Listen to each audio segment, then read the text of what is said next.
ГСП онлайн. Городские новости сейчас. Четверг, 10:00. Универсальный спортивный комплекс. Республиканское первенство по мини-футболу. Участвуют студенческие клубы, 3 команды из Сыктывкара и 1 из Ухты.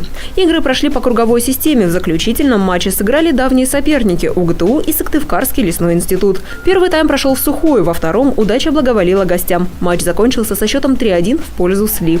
Настрой у нас всегда боевой, а если иначе смысл выходить на поле. Мы всегда настраиваемся по-боевому.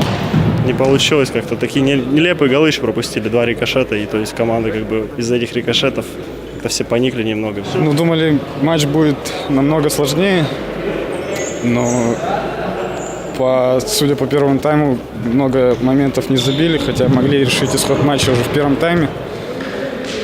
Но реализация нас подвела.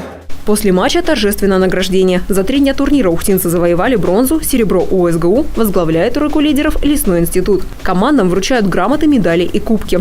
А уже этим вечером ухтинские студенты сразятся за Кубок города. В 19:00 встретятся «Планета» и «Планета-2».